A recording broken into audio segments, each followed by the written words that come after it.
चाषी गणना करेंगे राज्य सरकार, धरा पड़े नकली चाषी। बीजेडी सरकार सरकारी योजनार फायदा पाउथिले दलीय लोके। कालिया पीएम किसान भली योजनार बाद पड़ुले असली चाषी।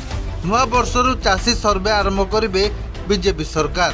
प्रकृत चाषी को मिल डबल इंजिन सरकार सबु सहायता। चाषी सर्वे करेंगे बीजेपी सरकार, चिन्हट हे प्रकृत चाषी। जनवरी मासर आरंभ हो सर्वे। सरकारी योजनार बाद पड़े अणचाषी। चाषी को मिल 14 डिजिट विशिष्ट यूनिक आईडी नंबर। यह सह डिजिटल कृषक कार्ड भी देवे सरकार। चाषी डाटाबेस तैयारी करने एक्शन प्लान और एसओपी बाबद सबु जिलापाल को चिठी लिखि अवगत करिछि कृषि विभाग। जनवरी 1 रु मार्च 31 जाए चलिबो प्रथम पर्याय सर्वे, जो सबु ग्राम पंचायत रे खोला जिवो स्वतंत्र शिविर। प्रत्येक कैंप रे 2 जण ग्राम्य कृषि सेवक और जड़े आरआई रहिबे। जड़े सहकारी कृषि अधिकारी किंबा ब्लॉक कृषि अधिकारी नचेत अतिरिक्त तहसीलदार किंबा तहसीलदार तदारक करेंगे। केउठी कैंप खोलिला कि नहीं तार दायित्व जिला नोडाल अधिकारी बा अतिरिक्त जिलापाल मानकु दिया जायछि। जदि कौनसी कैंप रे विभाग देथिबा टार्गेट पूरण हैला नहीं किंबा अधिक चाषी हिताधिकारी भाव चिन्हट हे सेठारे चाषी सर्वे कैंप पुणी खोलिबो। प्रकृत चाषी को चिन्हट करवाटा गोटे बहुत बड़ दायित्व सरकार। बहुत समय जो मैंने अणचाषी से चाषीर पोशाक पिंधिक सरकार ठार फायदा नहीं जाउछंती एवं जिते केते जगह गरीब लोक जो मैंने निरीह चाषी हवा सत्वे पाखे सरकार योजना पहुँचू ना। या आहरी निखुण करने ओडिशा भी प्रयास चली।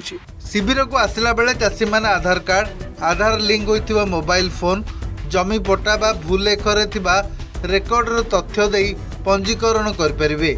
प्रथम पर्याय शेष अर्थात 31 मार्च 2025 सुधा शिविर रे पीएम किसान, प्रधानमंत्री फसल बीमा योजना और कृषक ओडिशा हिताधिकारी रेजिस्ट्रेशन सारिबा को सबु जिला को निर्देश देइछि विभाग। सेहीपरि 31 मार्च ठारू आरंभ हो चाषी द्वितीय पर्याय पंजीकरण। एथिरे चाषी माने 3टी उपाय रे रेजिस्ट्रेशन करें। प्रथमटी है वेबसाइट किंबा मोबाइल आप माध्यम रे, द्वितीय जनसेवा केंद्र एवं तृतीय कृषि विभाग फील्ड स्टाफ मानक द्वारा चाषी पंजीकरण हेबो।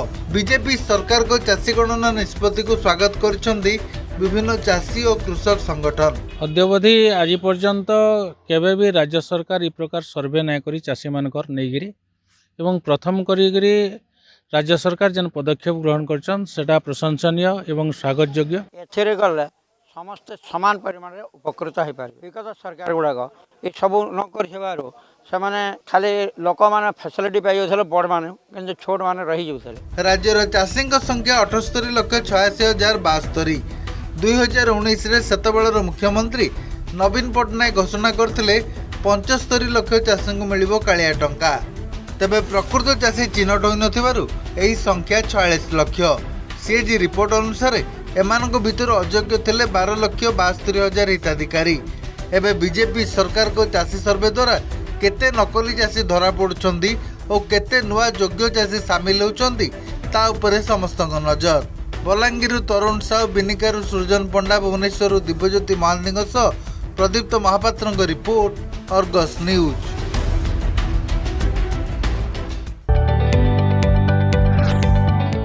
जदि आपंक आम भिडी भल लगा तेब आम चैनल को लाइक, शेयर और सब्सक्राइब करने को जमा भी भूलु नहीं।